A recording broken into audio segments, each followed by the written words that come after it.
Welcome back to another episode of Getting Ready with Me. My name's Laura Pickens. I'm American who's been living in Russia for almost 16 years. I work as a private speech coach, and what that means is I have endless, wonderful, amazing conversations with so many Russians, particularly women, and I have combined all these great conversations into some observations. Today's episode is a get ready where I forgot to do a lot of this while I was talking. And this eyeliner is, I'm going to call it Getting to Know My Hooded Eyes, episode 487, because we're still not there yet. Today's episode is about beauty requires sacrifice, but also sacrifice is morally good. To dive deep into my hypothesis and to see if you agree or disagree with my thoughts, let's get started. Welcome everybody to my channel. Today I have a topic that has been on my mind for at least a week, like solidly, but I've been thinking about this topic for a lot longer than a week. I think ever since I became a mom in Russia, I've been thinking about this phrase, beauty requires sacrifice. So this is a Russian mentality. This is a thing Russians love to say. I think that they both believe it's true and also want it to be true. So on a surface level, we're talking about just beauty. If you want beautiful skin, then you're gonna have to go for chemical peelings that ruin your face for several weeks before you come out looking amazing. Or it's about wearing high heel shoes that will have your feet screaming. Some men think it just means like uncomfortable. No, it's sacrifice. There's so much in the beauty industry that we as women do that is just painful. Honestly, for me, the reason I don't have my nails done is because getting my nails done is a torture I cannot bear. I cannot stand to sit there for that long. I cannot stand the feeling of a drill on my fingernails. It goes all the way to my bone. I cannot stand it. So according to Russian custom, I'm not living my best beautiful life because getting your nails done is not pleasant for most people, but they do it. But what I want to talk about today is beyond that surface level of just the appearance of beauty.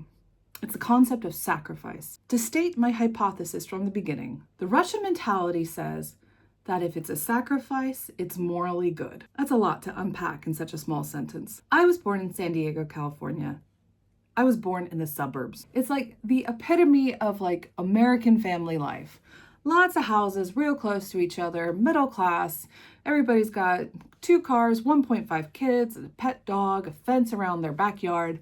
It is the idyllic life of America. And part of that lifestyle, like many lifestyles in America, is about the value of convenience. That has been a staple of American housewives since like the 1950s. 1950s housewife in America is such an aesthetic that we really like to harken back to. The idea of like a perfectly put together woman in a beautiful dress, oh so elegantly vacuuming with just 2 fingers because she has the newest technology of the day to make her house perfect. What you'll find is that was the beginning of household gadgets being made to make the housewife's life easier. We're talking like the microwave. And in that time, the ideal housewife and the ideal man and the ideal house was full of gadgets to make the wife's life better, easier. And what this produced by the time I was born, so much of our consumer society was about making life convenient. A really good example of this is by looking at the freezer section in an American grocery store.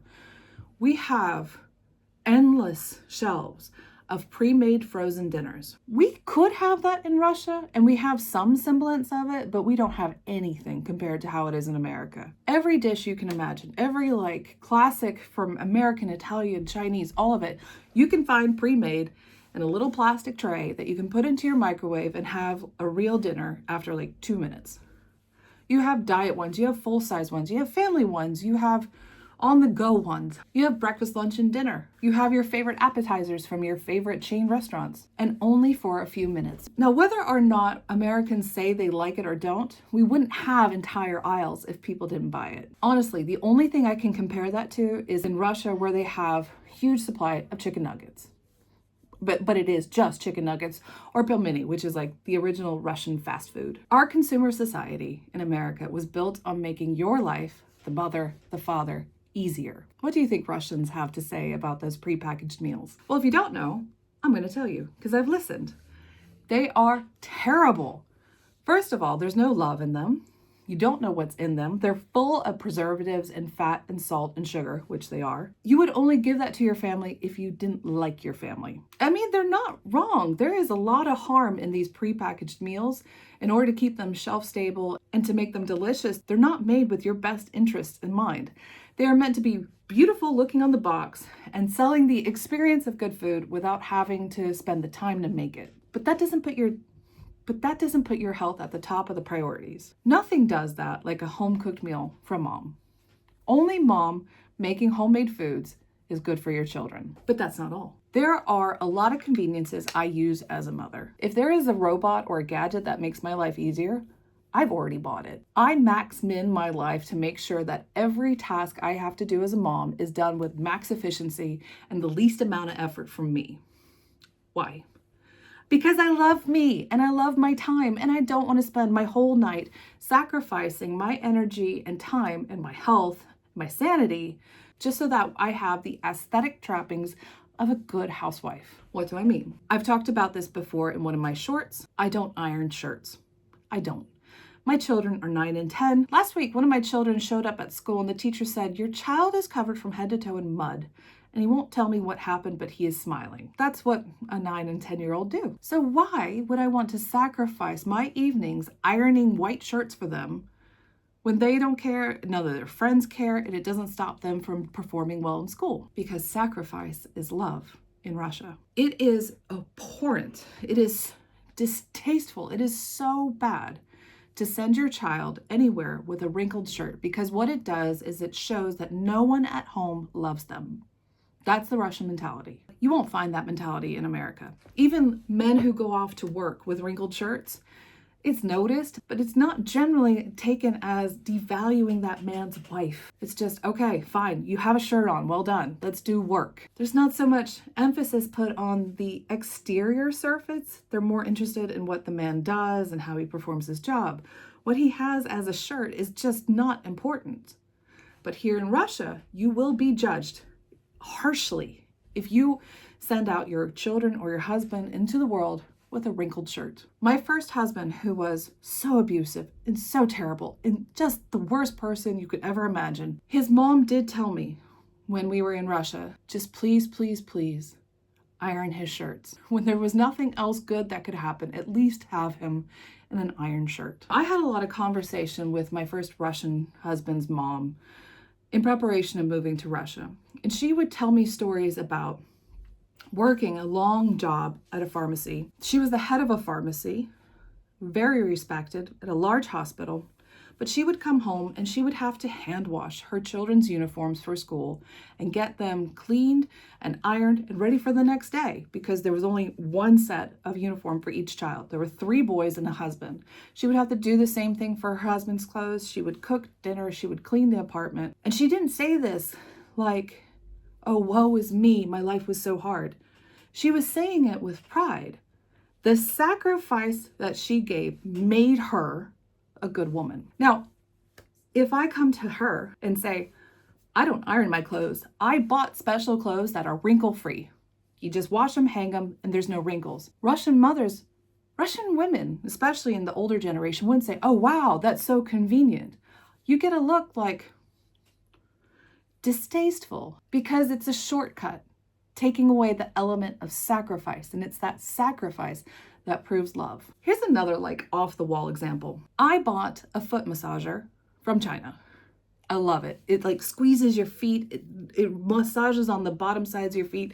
It feels so good, especially after a long day of standing on my feet. On the information, it said it was not to be used by pregnant women or women who are menstruating. Where's the science? Why can't women who are on their period use a foot massager? Is that based on science, or is that based on some outdated idea of what a woman is? Now, this is China, and you and I can both look at that and go, that's so bad. But honestly, as an American, that's how I look at a lot of Russian mentalities. Another example. When I was in the birthing hospital after having both my children, we have a tradition in America. After you give birth, what do you want to eat? Whatever you want, you can have it. You just spent hours, if not whole days, in intense physical pain and labor and putting your body through the most intense thing it will ever go through in its life. What do you want to eat? In America, they bring you everything your heart could desire. In Russia, the list of things that you can eat is so restrictive. Even something like carbonated water, they say, will give your child stomachache. That's not science-based, people. That's a science-based, the Chinese people telling me a foot massager is bad for menstruating women. It's outdated. It's based on the idea that sacrifice and restriction is good morally. If you're not a woman after giving birth, restricting yourself and sacrificing your own joy and happiness, then you're not a good mom. I watched this in the hospital. There was one of the women in my room. In Russia, you have shared rooms after recovery of birth because, putting your body through some of the most torturous things in the world is better when it's shared with others. And her child was having gastric distress. And the nurse came in and said, well, what do you expect? And pointed to the bottle of mineral water on the ground. It's your fault. That baby had serious issues that needed medical intervention. It wasn't because the mom drank bubbled water. But to put the blame on the mother is very much what happens here. If you're not sacrificing, it doesn't matter what else is happening. You are to blame. My first husband's mother, another example, she developed breast cancer. And she said to me through tears, it was because she used to breastfeed her child on the balcony in cold air. It was her fault. And she said, I just needed fresh air and I couldn't leave the house. So I used to sit on the balcony and breastfeed my child, and that's how I got breast cancer. This was a woman in the medical field, because the idea is sacrifice is morally good. Anything you do for convenience for yourself is morally bad. Now, I don't want you to take from this that all Russia is bad and all America is good, because what do we have on the American side? We have these prepackaged meals, which are terrible. But the idea of why they exist is important. Women, no matter where we come in this world, in terms of increased rights or increased equality or sharing household duties, we are responsible for more than we can handle. I know in my life, if you took away like 5 of the things I have to do, I would just fill them with 5 more things that I wish I could take care of. Overloaded is a state of mind for me. And one of the most time demanding things that I do, and I think most women agree, is cooking and preparing food for our families. First coming up with a menu, then buying the groceries, then preparing it, then taking care of the dishes themselves, maintaining our refrigerators, throwing out old food, maintaining lists.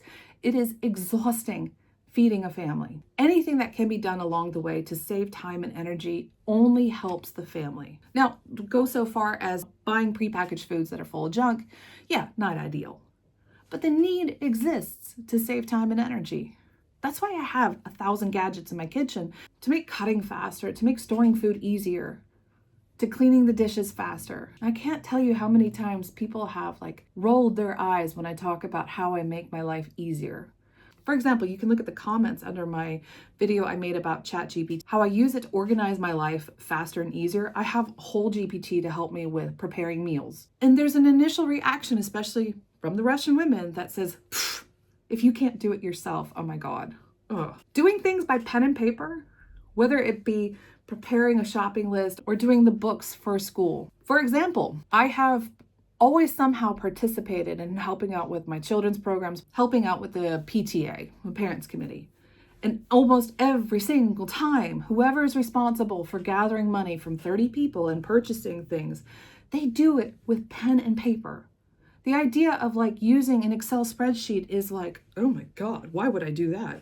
Yeah, why would you do something that's easier, faster, and more reliable? Why? Because I just always done it this way. Right.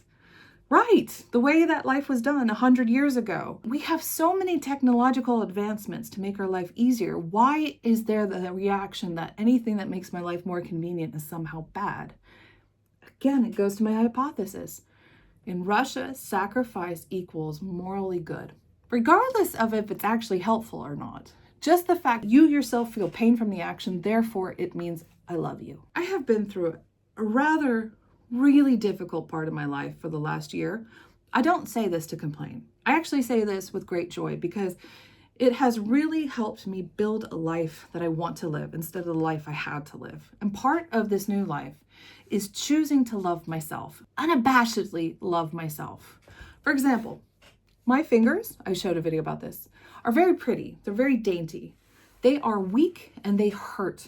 I do not want to do anything with them that requires any amount of strength. And you can say, oh, you just need a man to help you. Women, you know for a fact, even with a man around, you are still scrubbing floors, you are still opening jars, you are still doing a ridiculous amount of work with fingers. I decided I'm gonna buy a tool for anything that requires my hands to work. For example, I have an electric file for doing my feet. I have several different kinds of can openers, a very nicely made electric screwdriver. I'm just not going to sacrifice the pain in my fingers to get my life done. I'm gonna buy a gadget that makes my life easier. Me loving myself does not love my children any less. In fact, what it lets me do is it lets me finish the day-to-day tasks so that I can just spend time with them. Because I think love is something else. I totally forgot this was a get ready with me. You might be wondering, how can I say this with such authority of what I believe Russians think? My job as a speaking coach is I speak with people every day about deep issues that matter to them. And the majority of my clients are Russian women, Russian mothers, and we talk about the issues that are important to them. And I ask deep probing questions that oftentimes I hear, wow, I've never thought about that. And it's challenging my clients about their belief systems to try to get to the heart of why they do what they do, to better understand them individually. And when I see a pattern amongst many, many people, I start to see culture emerge. So how do I know what I'm talking about? Because I've talked to hundreds and hundreds of Russian women. Now, that's not to say I'm the expert of all. I am telling you, I have witnessed this pattern. If you disagree with me, or if you have your own examples, I would love to hear it. And if you want to go really deep into this topic, you can come join me on my private Telegram channel, where we discuss grammar, culture, where we get into the nitty-gritty of what it means to be American and Russian, the things we share and the things that separate us, so we can better understand each other. If you're interested, you can follow the link below. It's only 299 rubles a month. If you want to become one of my private clients where you can speak with me practicing English, I would love to, but my time is very limited and I have an extremely long wait list. But if you want to get access to me right now, you can join my private Telegram chat, where you can talk to me and our community, where we discuss things about culture and the things about living in both America, Russia, and the West, the things that we witness, and about language differences, cultural differences, or things that are the same, just basic grammar and pronunciation questions. The link to join my waitlist and also the link to join my Telegram group are both in the description. So that was one of my great thoughts that I have in my head that rattles around all the time. I have about 168 more to share with you. Come join me next week for the next one. Bye.